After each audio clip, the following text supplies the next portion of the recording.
जय हिंद साथियों, स्वागत है आपका self study classes with Sumit Jain YouTube channel में। सो साथियों, स्टार्ट हो चुका है आज का सेशन। सभी साथी आ जाएं और एक बार जल्दी से वीडियो को लाइक कर दें, ठीक है। और जो भी हमारे टीजीटी पीजीटी वाले साथी हैं, मास्टर कैडर वाले साथी हैं, जिनको भी एडमिशन लेना है, आप 1500 में 12 महीने के लिए दोस्तों एडमिशन ले सकते हैं। करना क्या है, आपको सेल्फ स्टडी क्लासेस इस वाले ऐप को डाउनलोड कर लेना है। आप KBS, एल्टीग्रेड, DSS, SB एग्जाम की तैयारी कर रहे हैं, मास्टर कैडर की तैयारी कर रहे हैं, तो दोस्तों सेल्फ स्टडी क्लासेस ऐप से जुड़े। प्ले स्टोर में जाएं, सर्च करें सेल्फ स्टडी क्लासेस, ठीक है। ये ऐप को आपको सर्च कर लेना है, डाउनलोड कर लेना है दोस्तों, ठीक है। और पंजाब मास्टर कैडर वालों के लिए एक मॉडल पेपर लॉन्च किया गया है 599 में। 30 मॉडल पेपर रहेंगे दोस्तों, और 30 मॉडल पेपर की PDF भी आपको मिलेगी। एक मॉडल पेपर में 150 प्रश्न रहेंगे, ठीक है। तो आप ऐप में जाके इसको परचेस कर सकते हैं दोस्तों, अभी के अभी, ठीक है। और जिनको भी हिंदी साहित्य के नोट्स मंगवाना है, ये नोट्स हिंदी साहित्य का पूरा इतिहास रहेगा। कई पुस्तकों का निचोड़ इसमें दोस्तों किया गया है, क्रमबद्ध टॉपिक भी हैं, ट्रिक भी हैं। तो आपको क्या करना है, इस नंबर पे संपर्क करना है और सीधे दोस्तों आप नोट्स मंगवा सकते हैं अपने घर में। आप किसी भी एग्जाम की तैयारी कर रहे हैं और अगर आपको नोट्स मंगवाना है, हिंदी साहित्य को बहुत ही अच्छे से पढ़ना है, ट्रिक से पढ़ना है, क्रमबद्ध टॉपिक पढ़ना है, सरल भाषा में पढ़ना है, तो ये नोट्स अपने घर पर मंगवा सकते हैं। कहीं भी रहते ऑल इंडिया में आप दोस्तों ये नोट्स मंगवा सकते हैं, ठीक है। चलिए तो स्टार्ट करते हैं। आज का आपका प्रश्न है कि जकी उपनाम से उर्दू में काव्य रचना करने वाले कवि का नाम बताना है। जकी उपनाम से बताइए, जकी उपनाम से काव्य रचना करने वाले जो कवि है वो कवि कौन है। एक अच्छा क्वेश्चन, बढ़िया सा क्वेश्चन है। प्रसाद हैं या फिर राय देवी प्रसाद पूर्ण है, कौन है जकी उपनाम से? जकी उपनाम से बताना है, सभी लोग बताएंगे।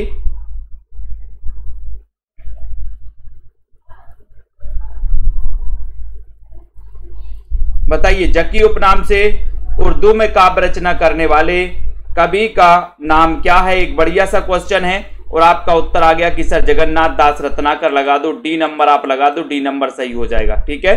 D नंबर जिन्होंने भी बताया है उनका आंसर बिल्कुल सही है, ठीक है। अगले क्वेश्चन की ओर बढ़ेंगे। निराला की किस कविता को महाकाव्यात्मक रचना कहा जाता है दोस्तों? निराला, ये सूर्यकांत त्रिपाठी निराला है, जिन्हें छायावाद का आधार स्तंभ कहा जाता है। कि निराला की किस कृति को महाकाव्यात्मक रचना कहा जाता है? राम की शक्ति पूजा को, सरोज स्मृति को, बादल राग को, यमुना के प्रति? चयन करिए जल्दी से। प्रश्न क्रमांक 52, निराला की किस कविता को महाकाव्यात्मक रचना माना जाता है? 52 नंबर में राम की शक्ति पूजा, सरोज स्मृति, बादल राग, यमुना के प्रति। 52 नंबर का क्वेश्चन है और 52 नंबर में देखते हैं कौन क्या बता पा रहा है। लाइक कर दो सभी साथी। और जिनको भी एडमिशन लेना है, बहुत ही बढ़िया दोस्तों, आदिकाल स्टार्ट हुआ है अभी पेड क्लास में, तो आप दोस्तों एडमिशन ले सकते हैं। निराला की किस कविता को महाकाव्यात्मक रचना कहा जाता है? उत्तर हो जाएगा राम की शक्ति पूजा।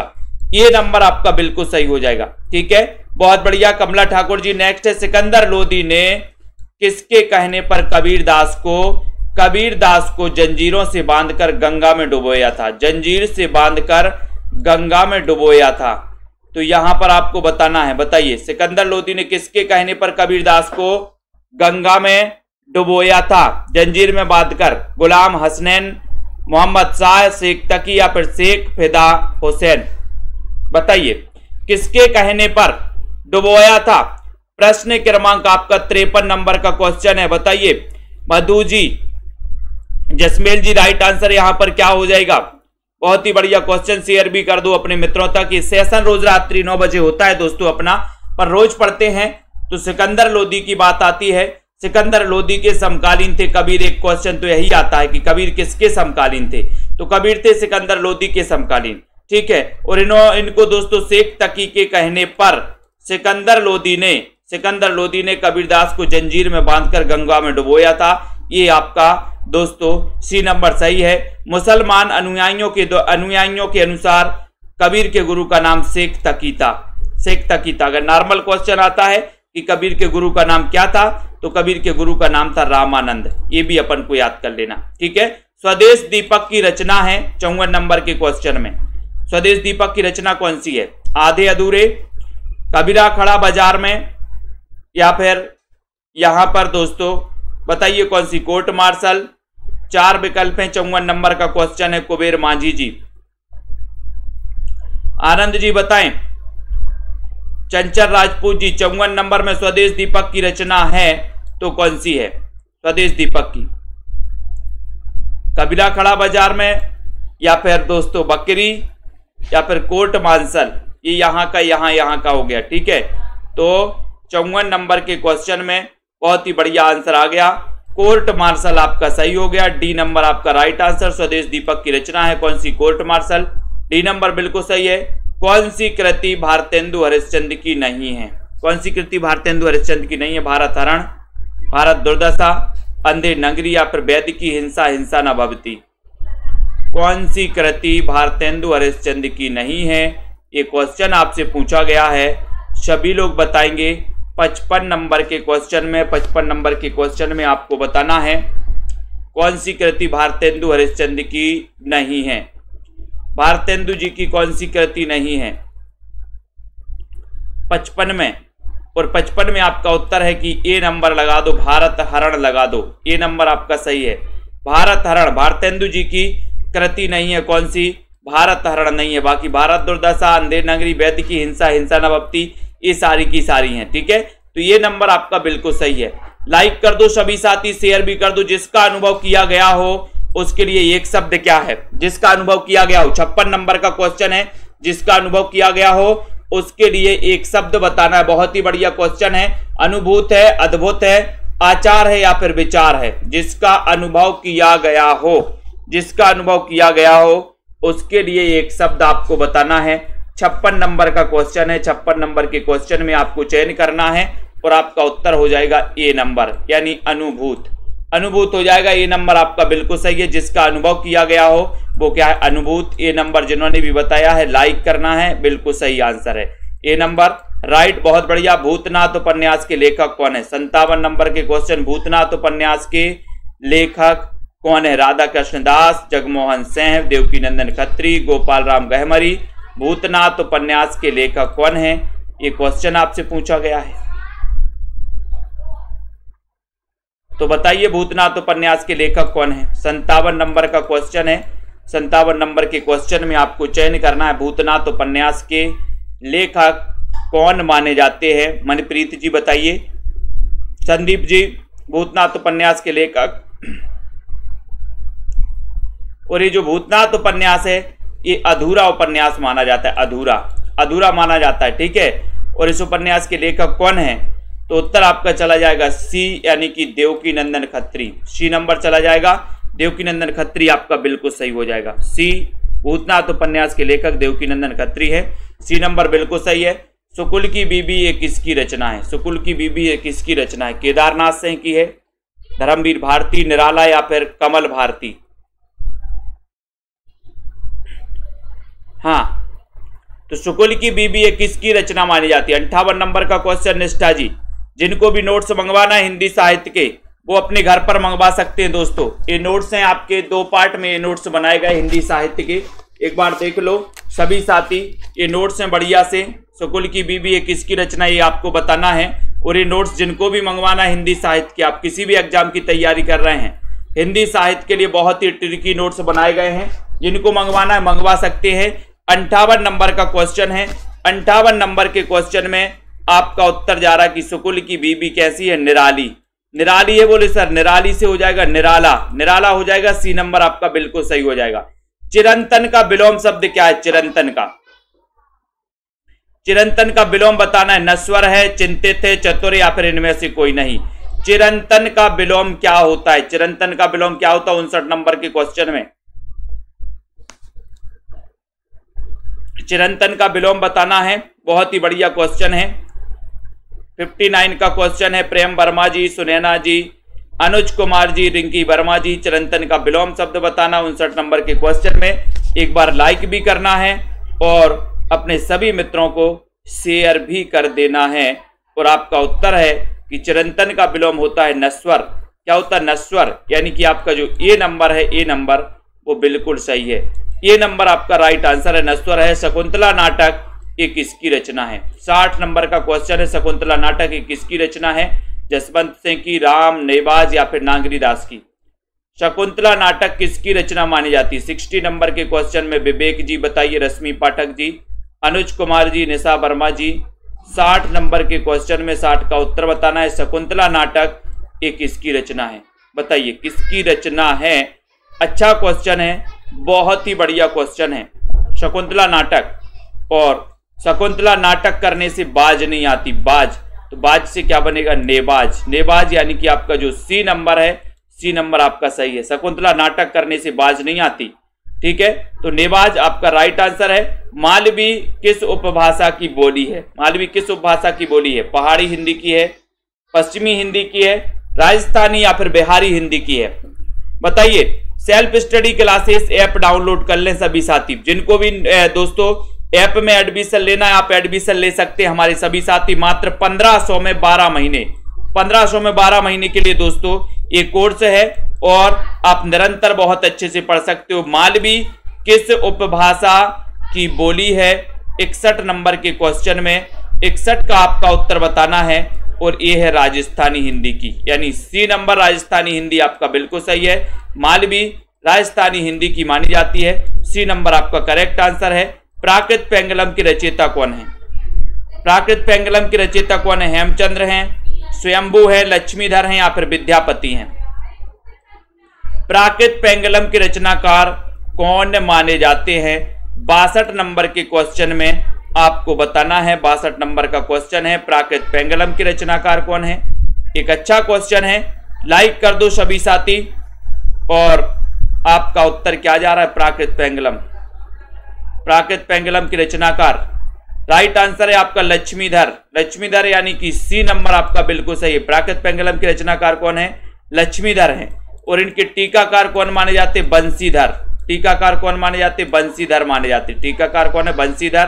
प्राकृत पेंगलम के रचनाकार है लक्ष्मीधर, ठीक है, तो ये सी नंबर आपका बिल्कुल सही है। रमेश की रुचि खेल में नहीं है, किंतु पढ़ाई में दोस्तों उसकी बड़ी दिलचस्पी है। एक किस प्रकार का दोस्तों ये वाक्य है। रमेश की रुचि खेल में नहीं है, किंतु पढ़ाई में उसकी दिलचस्पी है। तो ये बताइए किस प्रकार का वाक्य। 63 नंबर का क्वेश्चन बताना है। रश्मि पाठक जी, विजय जी बताइए, कुबेर जी जल्दी से बताएं, अमिता जी राइट आंसर क्या हो जाएगा। बहुत ही बढ़िया क्वेश्चन है। रमेश की रुचि खेल में नहीं है, किंतु पढ़ाई में उसकी अधिक दिलचस्पी है। ये क्वेश्चन आपसे पूछा गया, सरल वाक्य है या फिर किस प्रकार का वाक्य है। 63 नंबर का क्वेश्चन, और 63 नंबर के क्वेश्चन में आपका उत्तर होगा संयुक्त वाक्य। ये संयुक्त वाक्य है, बी नंबर संयुक्त वाक्य आपका राइट आंसर है। बी नंबर आपका बिल्कुल सही है, ठीक है, संयुक्त वाक्य। अगला क्वेश्चन है, छत्र प्रकाश प्रबंध काव्य के रचनाकार कौन है। छत्र प्रकाश ये प्रबंध काव्य के रचनाकार बताना है। बताएं यहां पर कुलविंदर जी, अजय कुमार जी, सभी लोग बताएंगे। विवेक यादव जी, छत्र प्रकाश प्रबंध काव्य के रचनाकार कौन है। 64 नंबर का क्वेश्चन है। एक बार लाइक करना है और मित्रों को शेयर भी कर देना है, करिए जल्दी से फटाक से। छत्र प्रकाश प्रबंध काव्य के रचनाकार सूदन है, लाल कवि हैं, भूषण हैं या फिर पद्माकर हैं। छत्र प्रकाश प्रबंध काव्य के रचनाकार। और 64 नंबर का क्वेश्चन, 64 में आपको उत्तर बताना है, और उत्तर है आपका लाल कवि। लाल कवि है, बी नंबर आपका बिल्कुल सही है। छत्र प्रकाश प्रबंध काव्य के रचनाकार लाल कवि है, ठीक है, बी नंबर बिल्कुल सही है। राजपूतियान की कथा है, सिद्धराज, रंग में भंग, पंचवटी या फिर साकेत। राजपूतियान की कथा है, बताइए कौन सी कथा है। राजपूतियान की कथा, पलविंदर जी, विजय यादव जी सभी लोग चयन करेंगे। अनीता राजपूत जी, राजपूतियान की कथा है। 65 नंबर के क्वेश्चन में आपको बहुत ही बढ़िया क्वेश्चन बताना है। नीलम पटेल जी, निशा वर्मा जी, राजपूतियान की कथा कौन सी है।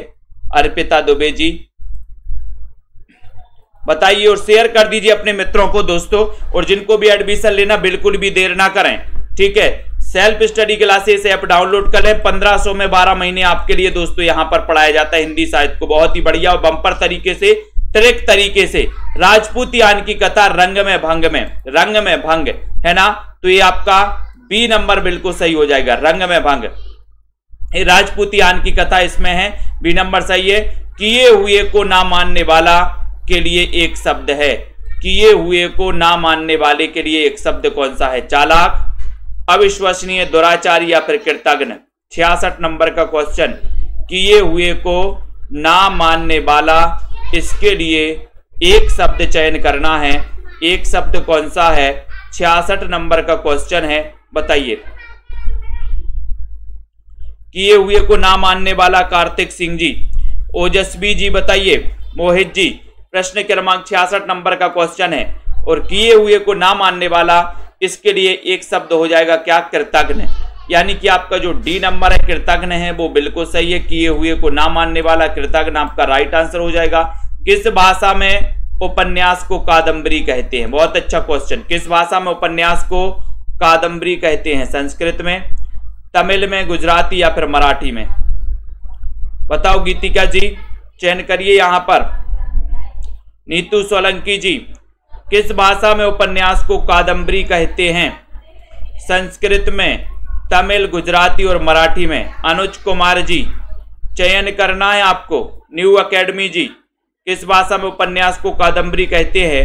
तब आपका बिल्कुल सही आंसर चला गया कि सर मराठी लगा दो, यानी डी नंबर लगा दो। मराठी में उपन्यास को कादम्बरी कहते हैं। मराठी देवनागरी लिपि में लिखी जाती है दोस्तों। महाराष्ट्रीय अपभ्रंश से इसका उद्भव होता है, महाराष्ट्री से, ठीक है। महाराष्ट्रीय अपभ्रंश से कोंकणी और मराठी का, ठीक है। तो मराठी के बारे में याद रख लेना कि उपन्यास को कादम्बरी कहा जाता है। इसमें मैथिल कोकिल किसे कहा जाता है? अच्छा क्वेश्चन, 68 नंबर का क्वेश्चन। मैथिल कोकिल, सभी साथी लाइक भी कर दें और नीचे नंबर चल रहा है। और दोस्तों जिनको भी नोट्स मंगवाना है आप नोट्स मंगवा सकते हैं अपने घर पे। आप कहीं भी रहते हैं, आपके नोट्स बाय पोस्ट आपके घर पहुंच जाएंगे। मैथिल कोकिल किसे कहा जाता है? निराला को, रघुवीर सहाय को, अज्ञेय को या फिर विद्यापति को? मैथिल कोकिल किसे कहा जाता है? मैथिल कोकिल किसे कहा जाता है? एक अच्छा सा क्वेश्चन है 68 नंबर के क्वेश्चन में, और आपका सीधा आंसर जा रहा है कि सर वो कहा जाता है विद्यापति को। डी नंबर सही है, मैथिल कोकिल कहा जाता है विद्यापति को। डी बिल्कुल सही है। भूषण का वास्तविक नाम क्या था? भूषण का वास्तविक नाम ब्रजभूषण, चंद्रभूषण, राधे श्याम या फिर घनश्याम? बताइए ब्रजेश जी, क्या है राइट आंसर यहां पर? सही आंसर बताना है नामवर जी, कमलाकांत जी। चयन करिए और शेयर कर दीजिए। रोज रोज रात्रि ये 9 बजे क्लास होती है दोस्तों। जिनको भी एडमिशन लेना है पेड क्लास में, वो पेड क्लास में भी एडमिशन ले सकते। भूषण का वास्तविक नाम क्या था? एक अच्छा क्वेश्चन। 69 नंबर के क्वेश्चन में आपको बताना है। 69 का क्वेश्चन यहां पर आया है और आपका उत्तर चला गया घनश्याम। भूषण का वास्तविक नाम था घनश्याम। डी नंबर आपका बिल्कुल सही है, घनश्याम आपका बिल्कुल राइट आंसर है, ठीक है। D number. छा ध्वनि किसके अंतर्गत आती है? छा ध्वनि किसके अंतर्गत आती है? मूल स्वर के अंतर्गत, घोष वर्ण के अंतर्गत, संयुक्त वर्ण के अंतर्गत, तालव्य के अंतर्गत? छा ध्वनि किसके अंतर्गत आती है? छा ध्वनि किसके अंतर्गत आती है? बताइए मिंकी गवेल जी, नीलम पटेल जी, सोनी राय जी। छा ध्वनि किसके अंतर्गत आती है? 70 नंबर का क्वेश्चन है मीना जी।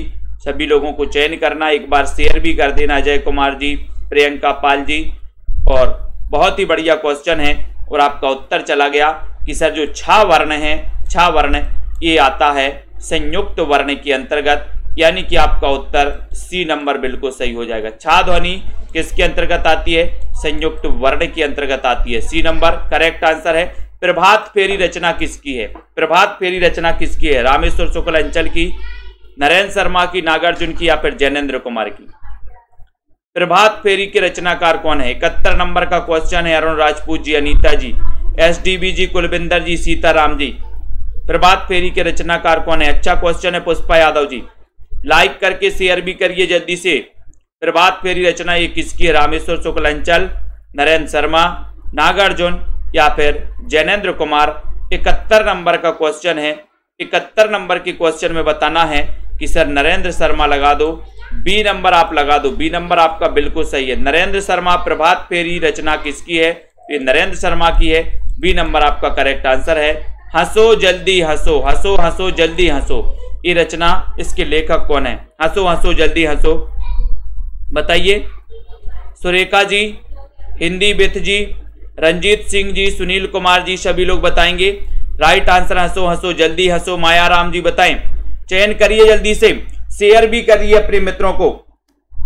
और इतनी बढ़िया क्लास दोस्तों आपके लिए रोज आती है रात्रि 9 बजे। अभी तक लाइक नहीं किया बहुत सारे साथियों ने, जल्दी से लाइक करिए, फिर आगे बढ़ेंगे। यहां पर हंसो हंसो जल्दी हंसो रचना के लेखक कौन है? हंसो हंसो जल्दी हंसो, यहां पर पूछा गया है। पहले लाइक दबा दो 72 नंबर के क्वेश्चन में। और आपका उत्तर है रघुवीर सहाय। ए नंबर रघुवीर सहाय बिल्कुल सही है। जैसे हंसो हंसो जल्दी हंसो, ठीक है, वेरी गुड। अब आपसे पूछा गया कि दक्षिण भारत हिंदी प्रचार सभा का मुख्यालय कहां है? ये क्वेश्चन तो कई बार पूछा गया और पूछा भी जाता है। दक्षिण भारत हिंदी प्रचार सभा का मुख्यालय कहां है? हैदराबाद में, बेंगलुरु में, मैसूर या फिर चेन्नई में? दक्षिण भारत हिंदी प्रचार सभा का मुख्यालय कहां है? दक्षिण भारत हिंदी प्रचार सभा का मुख्यालय कहां है? एक अच्छा क्वेश्चन, बढ़िया सा क्वेश्चन पूछा है प्रदीप शर्मा जी। 73 नंबर का क्वेश्चन है और 73 नंबर में आपका उत्तर जा रहा है कि सर दक्षिण भारत हिंदी प्रचार सभा का जो मुख्यालय है वो मुख्यालय है कहां पर? चेन्नई में।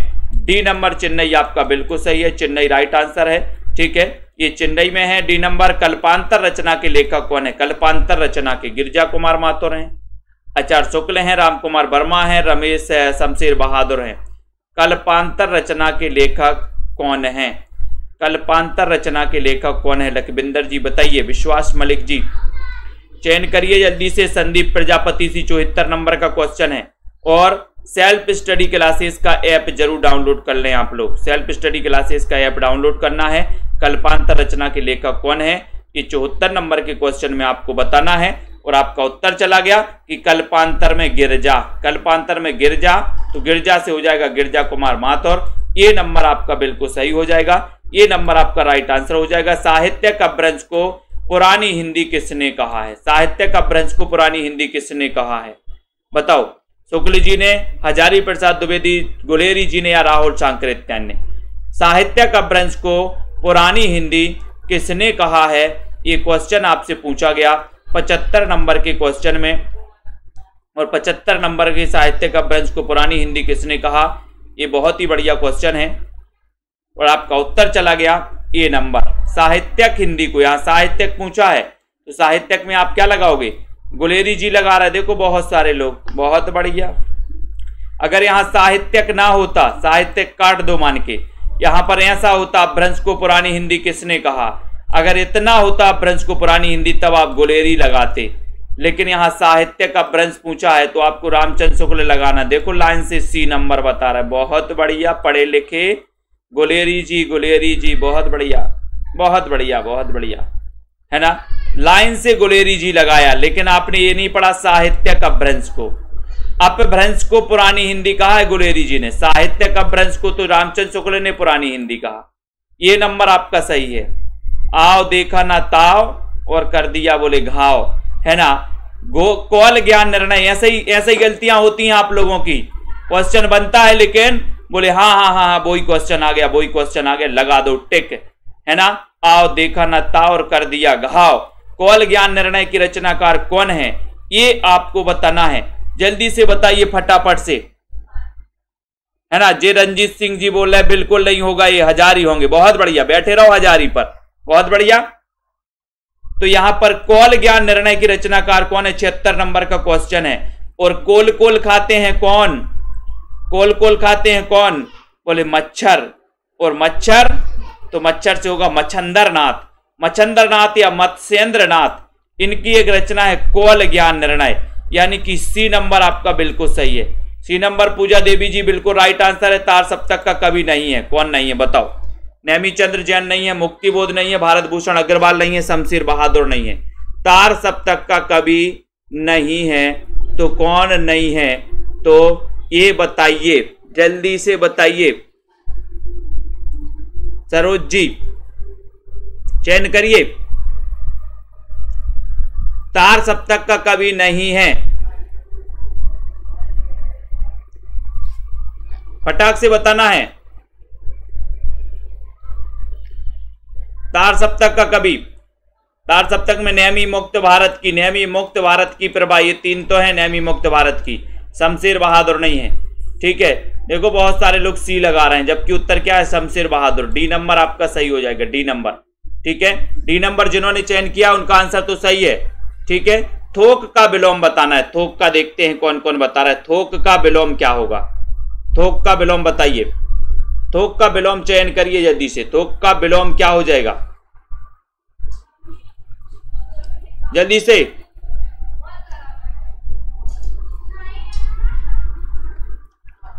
थोक का विलोम क्या होता है? थोक का विलोम, और बहुत सारे लोगों को पता है कि सर फुटकर लिख दो। थोक और फुटकर परचून, परचून होता है। थोक का विलोम होता है परचून। ये नंबर आपका बिल्कुल सही है। ठीक है, आचार्य शुक्ल के अनुसार हिंदी साहित्य का आविर्भाव कब से माना जा सकता है? आज ही पढ़ाया था मैंने आपको।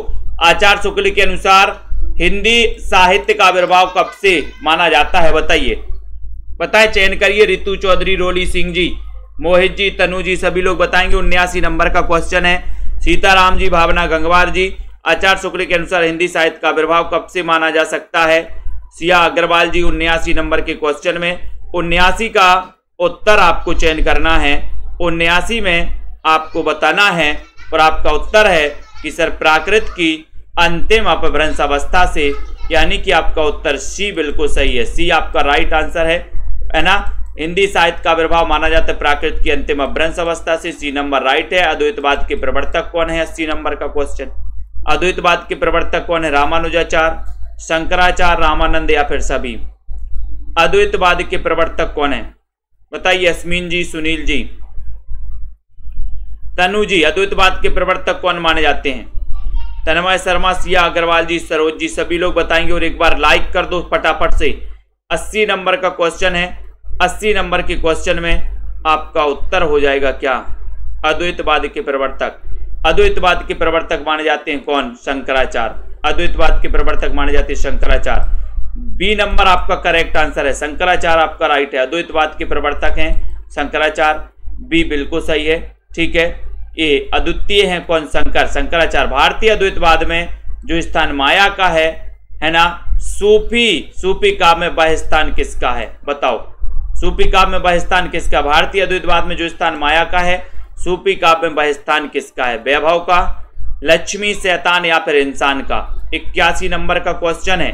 81 नंबर के क्वेश्चन में बताना है कुमकुम जी, सभी लोग बताएं। सुरेंद्र कौर जी, अनुज कुमार जी, भारतीय अद्वैतवाद में जो स्थान माया का है, सूफी काव्य में वही स्थान किसका है? वैभव, लक्ष्मी, शैतान या फिर इंसान? चयन करिए। सौरभ वर्मा जी, 81 नंबर का क्वेश्चन, और 81 नंबर में आपका उत्तर चला गया कि सर वही स्थान है काय का? शैतान का। शैतान का है। सी नंबर करेक्ट आंसर है। सेल्फ स्टडी क्लासेस ऐप किस किस ने अभी तक दोस्तों डाउनलोड नहीं किया है? कौन कौन साथियों ने डाउनलोड नहीं किया है? किस कवि के गाने सुनने के लिए स्वयं तानसेन भी आया करते थे? बताओ। 82 नंबर, किस कवि के गाने सुनने के लिए स्वयं तानसेन भी आया करते थे? चयन करिए। लकी जी, राजरानी जी, नितिका जी, सब्सक्राइब भी कर लीजिए सभी साथी। बेल आइकन को भी दबा दीजिए ताकि इंफॉर्मेशन समय से आपके दोस्तों मोबाइल में पहुंचे। इतना बढ़िया सा क्वेश्चन पूछा गया है, किस कवि के गाने सुनने के लिए स्वयं तानसेन आया करते थे? एक क्वेश्चन है और आपका उत्तर चला गया 82 नंबर के क्वेश्चन में। 82 नंबर का क्वेश्चन है कि गोविंद स्वामी के गाने सुनने दोस्तों स्वयं तानसेन भी आया करते थे, है ना। तो यहाँ बी नंबर करेक्ट आंसर है। तुलसीदास जी को अनुप्रास का बादशाह किसने कहा? बहुत अच्छा क्वेश्चन है। तुलसीदास को अनुप्रास का बादशाह किसने कहा? ये क्वेश्चन पूछा गया। नाभादास ने, उदय भानु सेन ने, हजारी प्रसाद द्विवेदी ने, आचार्य शुक्ल ने। तुलसीदास जी को अनुप्रास का बादशाह किसने कहा है? 83 नंबर का क्वेश्चन है। अर्पिता जी, माया राम जी, अजय कुमार जी, सभी लोग चयन करेंगे। वीडियो को लाइक करना है, एक बार शेयर भी कर दीजिए सभी साथी। बताएं। मास्टर जी, बिल्कुल मास्टर अधिगम क्लासेस जी, 83 नंबर का क्वेश्चन है। 83 नंबर के क्वेश्चन में आपको चयन करना है और आपका पता है कि तुलसीदास को अनुप्रास का बादशाह कहा था किसने? रामचंद्र शुक्ल ने। डी नंबर आपका बिल्कुल सही है। रामचंद्र शुक्ल आपका राइट आंसर हो जाएगा। आचार्य शुक्ल जी, ठीक है। पानी ना मांगना मुहावरे का सही अर्थ क्या है? पानी ना मांगना, मर्यादा की रक्षा करना, तत्काल मर जाना, असंभव कार्य करना या फिर इज्जत ना होना। पानी ना मांगना मुहावरे का सही अर्थ क्या है? पानी ना मांगना मुहावरे का सही अर्थ क्या है कुरैशी जी? 84 नंबर के प्रश्न में आपको बताना है, 84 नंबर का उत्तर आपको चयन करना है। पानी ना मांगना यानी कि आपका उत्तर हो जाएगा, अपन बोलते उसने तो पानी तक नहीं मांगा किसी से, यानी कि क्या हो गया? तत्काल मर जाना। पानी ना मांगना यानी तत्काल मर जाना। बी नंबर आपका सही है, बी नंबर सही है। रात्रि का पर्यायवाची नहीं है, तो क्या नहीं है बताओ? सरबरी, यामिनी, विभावरी, चंचला रात्रि का पर्यायवाची नहीं है, तो क्या नहीं है रात्रि का पर्यायवाची? मनप्रीत जी बताएं यहां पर। अजय जी शेयर कर दो फटाफट से शेयर कर दो एक बार अपने मित्रों को। और यहां पर जो क्वेश्चन आपसे पूछा गया रात्रि का पर्यायवाची कौन सा नहीं है, ये पूछा गया 85 नंबर के क्वेश्चन में, और सीधा आंसर आपका जा रहा है कि सर ये सरबरी तो है, यामिनी है, विभावरी, रात्रि को सरबरी भी कहा जाता है, यामिनी भी कहा जाता है, विभावरी भी कहा जाता है, लेकिन चंचला यानी कि डी नंबर आपका सही है, ये पर्यायवाची नहीं है। डी नंबर आपका बिल्कुल सही है, चंचला सही है। बिखरे मोती कहानी संग्रह किसका है? बिखरे मोती कहानी संग्रह किसका है? सुभद्रा कुमारी चौहान, महादेवी वर्मा, डॉक्टर रामकुमार वर्मा, वासुदेव शरण अग्रवाल। बिखरे मोती कहानी संग्रह किसका है? 86 नंबर के क्वेश्चन में किसका है बिखरे मोती? मोहित जी 86 में उत्तर बताना है, बहुत ही बढ़िया क्वेश्चन है, 86 का चयन करना है। बिखरे मोती कहानी संग्रह किसका है? और आपका उत्तर चला गया यहां पर ए नंबर की ओर चला गया, सुभद्रा कुमारी चौहान हो गया। सुभद्रा कुमारी चौहान, बिखरे मोती कहानी संग्रह सुभद्रा कुमारी चौहान का, ये नंबर आपका बिल्कुल सही है। हरिशंकर परसाई का जो उपन्यास है वो कौन सा है? परसाई जी का उपन्यास हंसते हैं रोते हैं, रानी नागफनी की कहानी, सदाचार का ताबीज, या फिर कहत कबीर। 87 में हरिशंकर परसाई का उपन्यास कौन सा है? उपन्यास बताना है कौन सा है परसाई जी का उपन्यास? 87 नंबर के बताना, उत्तर जल्दी से चयन करिए। 87 में और उत्तर चला गया कि सर हरिशंकर परसाई का जो उपन्यास है वो उपन्यास है रानी नागफनी की कहानी, यानी कि आपका जो बी नंबर है ये दोस्तों उपन्यास है, कहानी नहीं है ये रानी नागफनी की कहानी, ये उपन्यास है, रानी केतकी की कहानी पर आधारित है। और ठीक है, तो ये आपका जो बी नंबर है ये बिल्कुल सही है। रामचरितमानस नामक महाकाव्य की रचना शैली क्या है? रचना शैली चयन करिए। रामचरित महाकाव्य की रचना शैली क्या है? रचना शैली आपको बताना है, और शेयर भी कर दीजिए, एक बार शेयर कर दीजिए। रामचरितमानस नामक महाकाव्य की रचना शैली क्या है? दोहा चौपाई शैली है क्या? बताओ। बरबे शैली है या फिर मसनबी शैली है? बताना है। बहुत ही बढ़िया प्रश्न है, अच्छा क्वेश्चन पूछा गया है। रामचरितमानस की महाकाव्य की शैली बताना है, चयन करना है, बहुत ही बढ़िया। शेयर भी कर दो। जिनको भी नोट्स मंगवाना है, हिंदी साहित्य के टिर्की नोट्स मंगवाना है, आप अपने घर पर मंगवा सकते हैं। ऑल इंडिया में कहीं भी आप रहते हैं, आप संपर्क करिए, नीचे जो नंबर चल रहा है, और आप हिंदी साहित्य के नोट्स अपने घर पर मंगवा सकते हैं। रामचरितमानस नामक महाकाव्य की रचना शैली बताना, तो उत्तर हो जाएगा दोहा चौपाई शैली। ये नंबर आपका दोहा चौपाई शैली बिल्कुल सही है। तुलसीदास को चलता फिरता तुलसी तरु किसने कहा? अच्छा क्वेश्चन है। 89 में तुलसीदास को चलता फिरता तुलसी तरु किसने कहा? राजीव मूर्जी, सभी लोग बताएंगे। अशोक जी, राशिद कुरैशी जी, अनीता जी, प्रियंका जी, राजू जी, अनुका जी, चयन करिए। तन्मय शर्मा जी, तुलसीदास को चलता फिरता तुलसी तरु किसने कहा है? प्रिया दास ने, रघुबर दास ने, नाभा दास ने, मधुसूदन सरस्वती ने। किसने? बताएं यहां पर, चयन करिए। तुलसीदास को चलता फिरता तुलसी तरु किसने कहा? 89 नंबर का क्वेश्चन है। 89 नंबर के क्वेश्चन में आपको बताना है, बहुत ही बढ़िया क्वेश्चन है, और वो कहा है इनको मधुसूदन सरस्वती ने। डी नंबर, ठीक है। तुलसीदास को चलता फिरता तुलसी तरु कहा है मधुसूदन सरस्वती। डी नंबर आपका बिल्कुल सही है। तन पर नहीं लत्ता और पान खाए अलबत्ता, अर्थ क्या है? तन पर नहीं लत्ता और पान खाए अलबत्ता, अर्थ क्या है? बहुत गरीब होना, झूठा दिखावा करना, एक साथ दो लाभ होना, या फिर बुरी आदत का शिकार। तन पर नहीं लत्ता और पान खाए अलबत्ता, इसका जो अर्थ है वो अर्थ क्या है? 90 नंबर का क्वेश्चन है, उत्तर बताइए। तन पर नहीं लत्ता और पान खाए अलबत्ता। अलबत्ता इसका अर्थ है कि झूठा दिखावा करना, यानी कि आपका जो बी नंबर है झूठा दिखावा करना, ये बिल्कुल सही है। बी नंबर आपका राइट आंसर है। हथेली का आंवला मुहावरे का सही अर्थ क्या है? हथेली का आंवला, प्रत्यक्ष को प्रमाण की क्या आवश्यकता है? जादू का खेल, निसंदेह बात, यथार्थ बात।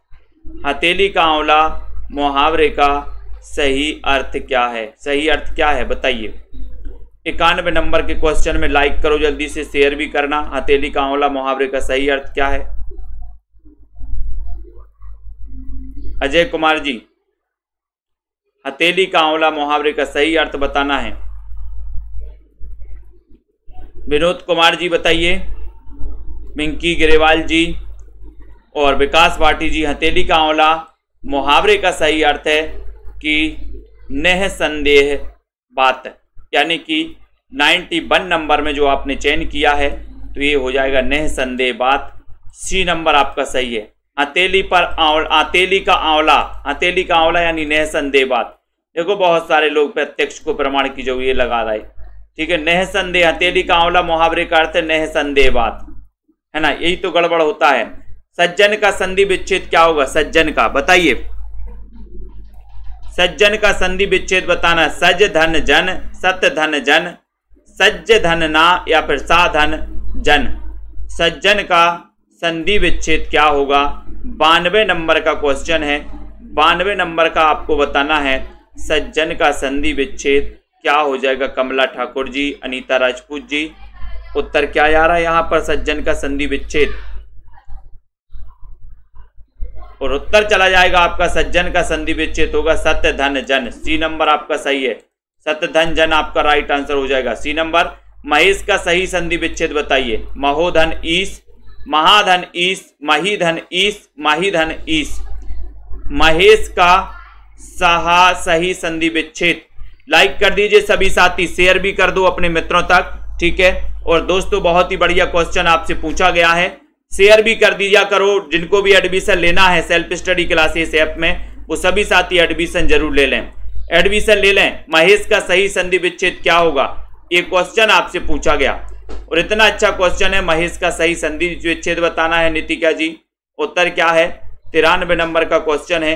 93 में आपको उत्तर बताना है और आपका उत्तर है महाधन ईस, यानी कि आपका दोस्तों क्या नंबर चला गया? 93 में बी नंबर चला गया। बी नंबर आपका बिल्कुल सही है, ठीक है, बहुत बढ़िया। बी नंबर राइट आंसर है। अगले क्वेश्चन की ओर बढ़ेंगे। पिताजी के कल तक लौट आने की आशा है। आशा है, ये किस प्रकार का वाक्य है? पिताजी के कल तक लौट आने की आशा है। आशा है 94 नंबर का क्वेश्चन। 94 नंबर का क्वेश्चन है। पिताजी के कल तक लौट आने की आशा है। सरबजीत जी, आनंद जी बताइए। रागिनी वर्मा जी, वीडियो को लाइक कर दीजिए सभी साथी, मित्रों को शेयर भी कर दो। पिताजी के कल तक लौट आने की आशा है, ये क्वेश्चन आपसे पूछा गया, बढ़िया सा क्वेश्चन पूछा गया है। और यहां पर सही आंसर क्या हो रहा है 94 नंबर के क्वेश्चन में? 94 नंबर का क्वेश्चन है। लाइक शेयर करते रहना है। और अंदर दोस्तों यहां पर आपका उत्तर हो रहा है 94 में संदेहवाचक। संदेहवाचक यानी कि डी नंबर आपका सही है। डी नंबर बिल्कुल सही है। नेक्स्ट है अनंग शब्द में कौन सा उपसर्ग है? अनंग में उपसर्ग बताना है। अन, अन, या फिर आ, या फिर अनन। अनंग में कौन सा उपसर्ग है?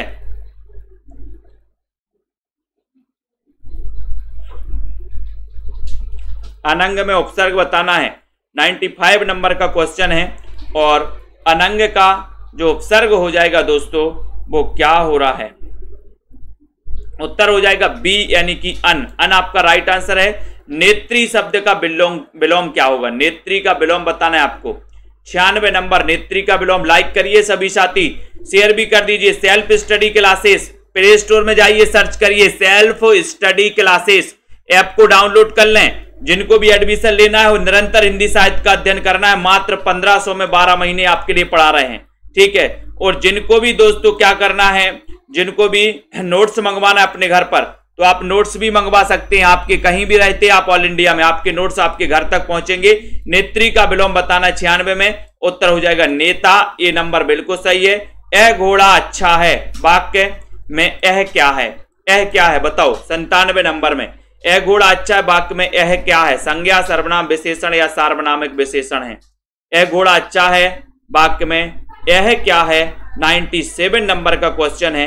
97 नंबर के क्वेश्चन में आपको बहुत ही बढ़िया है, बताइए, चयन करिए, इतना अच्छा क्वेश्चन है।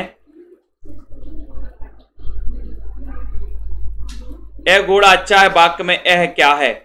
यह क्या है? तो यह जो है ना, यह दोस्तों सार्वनामिक विशेषण है, यानी कि डी नंबर आपका सार्वनामिक विशेषण बिल्कुल सही है। डी नंबर आपका राइट आंसर है, सार्वनामिक विशेषण। दो जख की आग कहानी के रचनाकार कौन है? दो जख की आग, पांडे, बेचन शर्मा, उग्र, जैनेन्द्र, यशपाल या फिर प्रेमचंद्र। दो जख की आग कहानी के रचनाकार कौन है?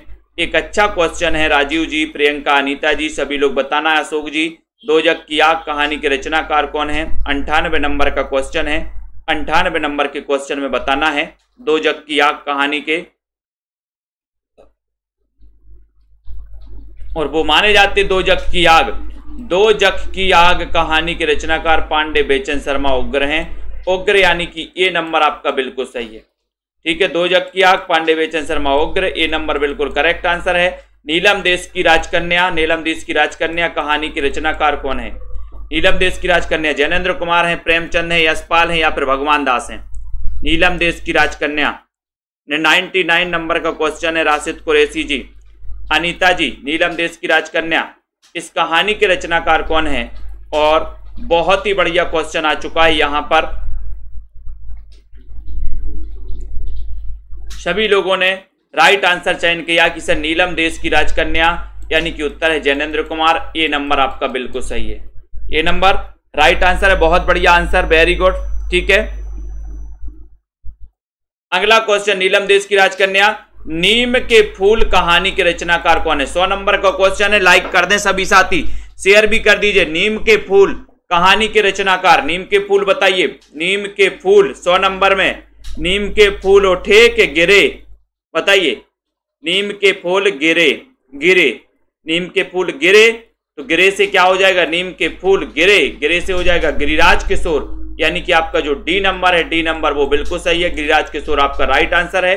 वीडियो को लाइक करें। कुरैशी जी, सौरभ वर्मा जी, गीता प्रजापति जी, ठीक है, योगेश जी, अमिता जी, संदीप जी, मुसरत निशा जी, तन्मय जी, इसी प्रकार से अध्ययन करते रहें। ये सेल्फ स्टडी क्लासेस का आपका दोस्तों ऐप है। आप प्ले स्टोर में जाना है, सेल्फ स्टडी क्लासेस से पूरा सर्च करना, ये वाला ऐप आपको डाउनलोड कर लेना है। ठीक है, और 1500 में जिनको भी टीजीटी, पीजीटी, मास्टर कैडर आदि एग्जाम के लिए तैयारी करना है, आप 1500 में 12 महीने हिंदी साहित्य की तैयारी कर सकते हैं दोस्तों। ठीक है, और यहां पर जिनको भी दोस्तों नोट्स मंगवाना है, कई पुस्तकों का निचोड़, ये नोट्स में कई पुस्तकों के निचोड़ दोस्तों किया गया है, ट्रिक भी है साथ में, है ना, क्रमबद्ध टॉपिक है, ट्रिक भी है इसमें, कई पुस्तकों का निचोड़ आप अपने घर पर मंगवा सकते हैं। ठीक है, बिल्कुल, एग्जाम आते रहेंगे, जाते रहेंगे, लेकिन क्या नहीं बदलना चाहिए आपका दोस्तों, अध्ययन नहीं रुकना चाहिए। ठीक है, बहुत बढ़िया, सभी साथियों को धन्यवाद। अध्ययन करते रहें, वीडियो को लाइक शेयर करते रहें और बढ़ते रहें आगे की ओर। तन्मय जी, मायाराम, राजीव जी, आनंद जी, विनीता जी, है ना, और मुल्कित जी, सिया अग्रवाल, अनी जी, तन्मय जी, राजीव मास्टर जी, विश्वास जी, तन्मय, राजीव जी, ठीक है, कमलाकांत जी, जसमेल जी, ठीक है, होमबती जी, हेमबती जी, दारसू जी, राजकुमारी जी, सीमा, अर्पिता जी, सिया, विनीता जी, अजित जी, बहुत बढ़िया, बीनू सरोज जी, राजेश जी चौधरी, ठीक है, मिस्टर सिंह जी, सुरेंद्र नाथ जी, पुष्पा जी, अमन जी, प्रियंका जी, नीतू जी, सुनैना जी, रिया बादरा, योगी जी, सभी को धन्यवाद। वीडियो को लाइक शेयर करते रहें, और जिनको भी नोट्स मंगवाना है वो संपर्क करें, और जिनको भी दोस्तों एडमिशन लेना है वो भी संपर्क करें। एग्जाम आते रहेंगे, संजय पाठक जी, जाते रहेंगे, लेकिन अध्ययन नहीं रोकना चाहिए। ठीक है, सभी को धन्यवाद। अजित प्रजापति जी, अनुज कुमार